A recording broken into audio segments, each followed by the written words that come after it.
What family secret was finally spilled in your family? Found out my uncle is actually my brother. My mom had him when she was so young that my grandparents raised him. My grandma didn't drive. I thought she couldn't, but it was just never discussed. One day when I was maybe 7 to 8, I'd been trying to get anyone to drive me to the store for candy. We were visiting my aunt and uncle. Grandma lived with them. They had bit o' honey at the local store, which I could no longer get at home, but no one would take me to the store. Finally, I said I'd just ask Grandma, and my cousin chimes in with, "Grandma can't drive." "Oh, you bet your sweetest I can drive. They just don't let me." Grandma had overheard, and she was in high dudgeon. But that's all that was said about it, and my aunt finally took me to the store, so I forgot about it. Years later, when I'd just gotten my license, I asked my mom what was up with Grandma not driving. She explained that during Prohibition, Grandma bootlegged alcohol for moonshiners. She was very successful at it. She was so successful at it that when the moonshiners were finally busted, even though the revenuers never caught my grandma, her license was suspended by the state to never be reissued. Later in life, she was told she could petition for it back, but it came with an admission of guilt or some such. She told them to go to hell. When I was 28, I found out that my dad was not my biological father. The news came out via the following. My dad was battling depression and was suicidal, so I had just flown home to try to take care of him and rescue him from my mom's wrath. My mom had verbally and emotionally abused him during their entire relationship. He loved her so much, and he tolerated it. Well, during a solemn walk with my dad, as I tried to help him out, he confided that he's not my biological dad, and he went on to tell me he knew this all along, but my mom lied to him and tried to convince him that he was my biological father. He knew he wasn't, but he wanted to play the role. When I was 10 years old, my mom finally confessed this to him, and he was worried that upon hearing the news officially, he'd somehow let this affect his relationship with me. So, when I was 28 years old, during this walk with my dad, as he pours out this story to me, he frames it by telling me that his two most proud items in his life are, 1, how I turned out / his raising me, 2, that he had completely forgot about the news my mom told him earlier in that day, when I was 10, about him not being my biological father, and that it was only upon tucking me in at night, when I was 10, that it briefly crossed his mind. It was at that point that he knew nothing would ever come between us, and our father-son relationship would be as awesome as ever. He also confided that my mom did hard drugs while pregnant with me, and this broke his heart to witness firsthand. They were very poor. My dad grew up in a foster home without parents. My mom grew up W/6 siblings and ill-equipped parents. She dropped out of 9th grade, whereas all of her other siblings dropped out earlier. Many of them are barely literate. I'm now mid-30s, and tragically, my dad committed suicide mid-March 2020, right as COVID was hitting. I was out of the country at the time, but immediately flew 30 hours, 30-minute layover, and made it in time for his funeral. I do everything in his honor. Update. After graduating from the orphanage at age 18, he moved up to Atlanta by himself and taught himself woodworking. He was incredible and would build fine furniture pieces for renowned interior decorators, and his items would be in magazines all the time. He was a starving artist. We always struggled to get by. Yet, I felt like a spoiled kid on my street, as I had life easier than everyone else. The other kids on my street lived in trailer homes and had very chaotic households, and it was clear that both of my parents loved me immensely, and I felt very well provided for and supported. I was very lucky to have him in my life. I still think about him daily, and I'm trying to improve emotionally. I appreciate everyone sharing your own similar stories, and it provides a sense of camaraderie. Hearing the shared pain and empathy, and seeing that this resonated with so many people, it motivates me to finally write a short stories book that would include snippets from my relationship with him. For those interested in reading more about him, excerpt from my eulogy to him, which I wrote when flying to his funeral. 2. His hard work for my entire upbringing. He worked every single day in his shop, for long hours, didn't even take a day off for Christmas or his birthday. As a kid, I witnessed his work ethic and it forever left an impression on me. Importantly, he didn't appear as if he was working for someone else. He was working for himself. He found what he loved, woodworking, and he completely immersed himself into and dedicated his life to making perfectly crafted items because he wanted to. He had passion, a pursuit of perfection, and an unlimited tank of dedication to fuel it. He didn't just make items. He didn't just work. He made masterpieces. When I was 18 and left home to go to college, I aspired to be like my dad. He set the example. I was trying to make something of myself and to really give it my all just like he did. His work ethic was ingrained in me. I would get 4 to 5 hours of sleep many nights every week. For years, it was hard, but I always thought about how much harder my dad worked. I would recall memories of him working in his shop late at night. I'd hear the saws spinning, the compressor running, memories of huge sawdust piles under his table saw. He did so much to provide for our family. He always provided.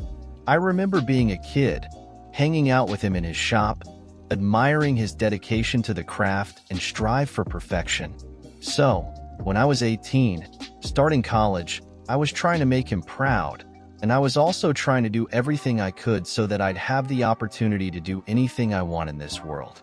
Not just for myself, but on behalf of my dad. A part of me felt that whatever opportunity one gained, whatever success I had, it was in hopes that he too would somehow benefit, that he could vicariously get what he deserved. He deserved the world, and I've just been trying to channel his hard work and do my part. Anything I've accomplished, it's because of my dad. 3. His creative problem-solving abilities. Not only did my dad work relentlessly hard, but he masterfully found creative solutions to everything. He truly dedicated his life to solving problems and designing furniture for others. There is no physical item he could not figure out. His ability to do so was way beyond anything I've ever witnessed. None of my colleagues at MIT, Harvard, Brown, or whatever fancy place I've worked at could remotely come close to having my dad's unique ability to creatively make things work. Whatever the problem, my dad could find a solution. When he was 12, he was excited once he learned that you could repair some radios just by replacing the diodes. When I was a kid, he made me an incredible treehouse with its own electricity line. When I was a teenager, there was a large ice storm in Georgia that caused 500,000 homes to lose power for up to a week, our house included. My dad had an old portable black and white TV. He grabbed his car battery and rigged it up so that we could watch TV for days, despite not having power. His vehicles over the years had so many contraptions and workarounds, they were often like modern-day Flintstones cars. This was how he did things his entire life. 5. His strength and character. His perseverance was unmatched. He handled so much adversity over the years, especially the past 10 years when he was in so much pain. He was the strongest person I've ever met, hands down. In recent years, he experienced and recovered from Stevens-Johnson syndrome, a rare, horrific, deadly skin disorder that covers the entire body. He was resilient beyond belief, and he endured so many personal obstacles that were thrown his way. His strength wasn't just in his ability to endure, but in his bravery. I have many stories from my childhood where he stepped us to save the day in crises. He was fearless. Not only was he courageous in his character, but he was also physically strong as an ox. It was uncanny. In his 60s, he could often lift more than I could in my 30s, despite my being really into weightlifting, but I'll spare you the fun, humbling details. 6. Vulnerability and gentleness. Once I became an adult, he was strong enough to admit to me tough moments in his life. He was willing to confide in me painful times that he endured. He was willing to call on me for help and to tell me when he felt he wasn't strong enough. We all feel this way at times. He was vulnerable to cry. He showed me that one's willingness to show vulnerability is in fact a product of strength and bravery. 11. Closing as I close, I want to mention one of my favorite artists, Alanis Morissette, who has a stanza that challenges us by asking, how about remembering your divinity? How about unabashedly bawling your eyes out? How about not equating death with stopping? To this effect, I know that my dad will continue to inspire me and influence me for the rest of my life. Without question, I am who I am because of him. I've always aspired to uphold the principles and he stood for. And I hope that others see in me his virtues and pieces of his personality. I want to continue his legacy. Thus, he hasn't stopped.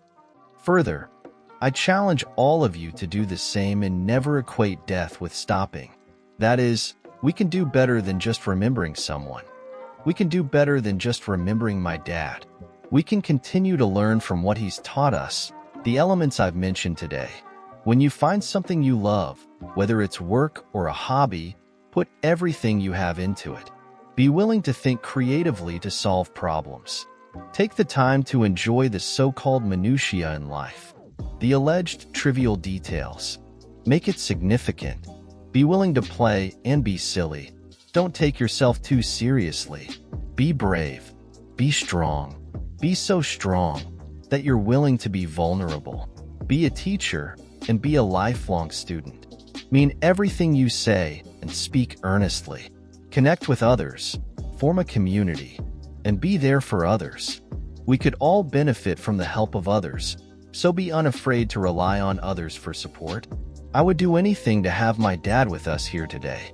In his own words, which he often told me, it's not what happens to you, but how you handle it. So again, I urge you all to handle this tragedy by staying strong, connecting with community and the support of others, and continuing to learn from my dad. I've never told this story to anyone, but I doubt anyone will read this anyway, so I'm gonna go ahead. It's gonna be long. My father died when I was 7 years old, after a super bitter and contentious divorce from my mother. We never went to his funeral. To this day, I'm 36 now, I've never even visited my father's grave, but that's something I will fix soon, I hope. My siblings and I were told by my mother that we were abused and unwanted by my dad and his new wife. So just before he died, he sent us away so he could enjoy his life without us and with his new wife and son, my stepbrother who was just a baby at the time. I bitterly hated my father for decades for doing this to us, cruelly sending us away to be impoverished and abused by my mother. My mom told us stories about how he would leave us outside during the winter if we did anything wrong and only fed us a small can of beans or a hot dog for all 3 of us kids, while giving his other son all the best food and toys and stuff. I couldn't remember anything, so I took her word for it. It was ironic in hindsight. She talked about how abusive he was, and then she would turn around and leave us alone for months on end to fend for ourselves while she was vacationing with friends, or beat us with tree branches and pipes, or tell us we were her biggest regret in life. Thank God for my older sister. Without her, I'd be dead right now. Anyways, 5 years ago I was getting married, and wanted to bury the hatchet with my little brother. So I found him on Facebook and started talking with him, and we all reconciled. None of it was his fault after all. He was only a baby. When he flew out to see us, we started talking with him about our abusive jerk of a father, and he was sincerely confused. As it turns out, after the divorce, my mother, for lack of a better term, seduced a very expensive lawyer into suing my father for custody of us, essentially legally kidnapping us through the system. My father was a very poor Southern man and couldn't afford any high-powered attorneys. We found out that not only was everything we knew about my father a lie, but he fought tooth and nail until the day he died trying to get us back, or to at least see us again. We didn't attend his funeral because, of course, they didn't want my mother there. My paternal grandparents and my stepmother, who was a very kind and wonderful woman, by the way, tried to get us kids to attend it, but my mother wouldn't let us. She told us my dad said in his will he didn't want us there, which is absurd in hindsight. He died suddenly of a heart attack and had no time to write a will banning his kids from his funeral. Anyway, we found out my dad tried to send us mail, gifts, voicemails, and none of it ever got to us because my mom intercepted and destroyed it all. My dad loved and missed us intensely, up until the moment he died. My stepmom kept court documents, photos, letters, home movies, all proof of his devotion to us in the hopes that one day we could reconcile. Sometimes I think about it, like what must have been going through his head when he was dying. Did he think about us? Did he see me specifically? Did he feel like he failed by not getting us back, and now he'll never see us grow up? Did he die so young of a heart attack because of the stress my mom put him through by taking us away? If he knew the horrible things we thought about him, he would have been crushed. I spent so much time being manipulated into hating my father that I don't even really miss him. It feels good to know my dad loved me, but it doesn't change anything now. I can't call him when I need advice. I can't talk to him about marriage problems or repairing my car. It's the same as it's ever been. I'm just numb to it, and I think that's the saddest thing. I don't know if there is a heaven or afterlife or whatever, but I hope somehow he knows I'm sorry for thinking that way about him and that I would give anything to be able to talk to him a little bit or feel what his hug is like. And this is the end of today's video. I hope you liked it, and don't forget to comment an anecdote or experience similar to the topic of the video. Leave your like, share if you like the video, and lastly, don't forget to activate the little bell so you don't miss any of our daily videos. Bye-bye.